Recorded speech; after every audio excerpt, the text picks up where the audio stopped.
நான் தினேஷ்னு சொல்லிட்டு உட்காந்துருக்கலாம். அந்த போது அது வேற மாதிரி போடுறாங்களோ வேற மாதிரி போகுதோ அப்படிங்கிறதுனால எது மெயினா சொன்னேன். ஆக்சுவலி எல்லாமே உங்களுக்கு பத்தி பாசிட்டிவ் சொன்னாங்க. நீங்க இப்போ இப்படி ஆயிட்டீங்க, இப்போ இப்படி ஆயிட்டீங்க. எனக்கு எந்திரிச்சு அவங்க முன்னாடில இருந்து இப்படிதான். ஆனா கூட இருக்கிற எனக்கு தான் தெரியும் அவங்க எப்படின்னு. அவங்க இப்ப கேம் நிறுத்தினால இப்பதான் நீங்க எல்லாம் உணர்றீங்கிறது தான் என் பாயிண்டா இருந்துச்சு. சோ நானும் விஷ்ணு ஆயிட்டேன். கை கொடு கை கொடு கை கை கொடு கை கொடு கை கொடு கை கொடு. தேங்க்ஸ்ங்க. அந்த டெடிகேஷன் எனக்கு ரொம்ப பிடிச்சிருந்தது. நான் தேவையான இடத்துல எனக்கு வேணுங்கிற கருத்துக்களை நான் வச்சுட்டு போயிட்டே தான் இருக்கேன். அது எப்படி சொல்றேன், நேத்து என்னால உங்களுக்கு பேசவே முடியலங்க. எனக்கு பேசுவானாங்க. இல்ல நான் சொல்றேன், இப்ப நான் என்ன what to say அப்படி எனக்கு பேசுவானாங்க. இல்ல நான் சொல்றேன், இப்ப நான் என்ன what to say அப்படின்னு எனக்கு தெரியும் நீங்க என்ன சொல்றீங்க, அவர் என்ன சொல்றாரு.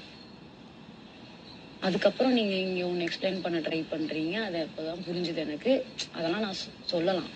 பட் அது திருப்பி வந்து இவங்களுக்கு அவங்க வக்காலத்து, அவங்களுக்கு இவங்க வக்காலத்து மாதிரி தப்பாயிரும் ஐயோ அப்படின்னு நான் விட்டேன். பட் ஆக்சுவலி எந்திரிச்சு சொல்லியிருக்க வேண்டியவன் நிக்சனோ விஜயோ.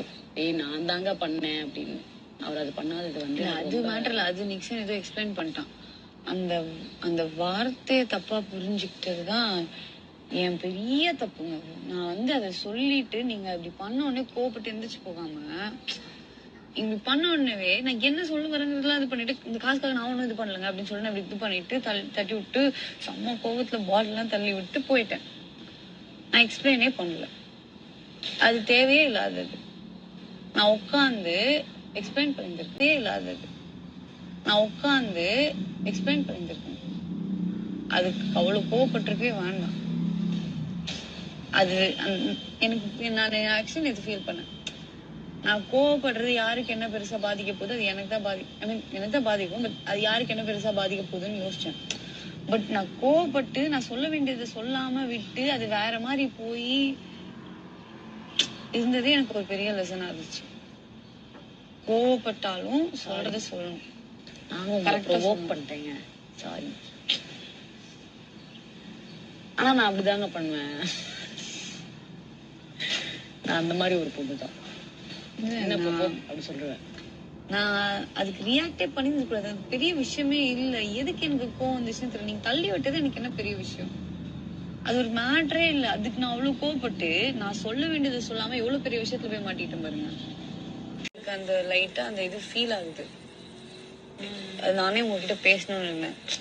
எல்லாரும் சொல்ல சொல்ல சொல்ல நீங்களும் நானும் சண்டை போட்டுக்கிறோம், நம்மளுக்குள்ள டிஃபரன்ஸ் அண்ட் ஒப்பீனியன்ஸ் வருது அப்படின்னு சொல்லி இப்ப நான் ஏதோ நல்லவங்களா மாறிட்டேங்கிற மாதிரி எல்லாரும் சொல்ல சொல்ல சொல்ல சொல்ல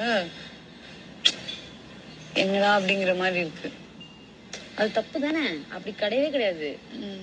ஆனா நீங்க ஒண்ணு பண்றீங்க, அப்படிதான் அப்படிதான் அப்படிதான். உங்களுக்கு நாங்க யாருன்னே தெரியாது.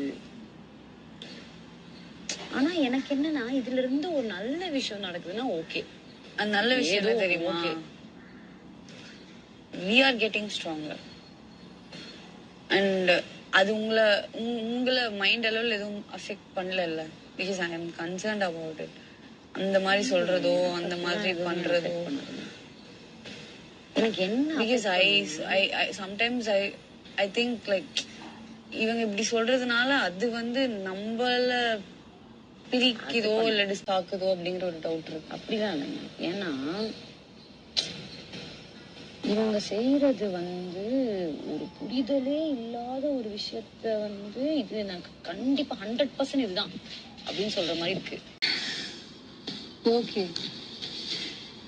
Trying hard, jolly, only jolly, only ஜாலிங்க. மார்னிங் மோட்டிவேஷன் ஜாலிங்க. இருக்கிறதுக்கு ஜாலியா இருந்து போங்க. 2 பேரும் சேர்ந்து எவிக்ட் ஆனா உங்களுக்கு முன்னாடி நான் எவிக்ட் ஆயிட்டேன்னா நீங்க வெளியே வரும்போது நீங்க டைட்டில் வின் பண்ணுவாங்க. நான் வேணா டைட்டில் வின்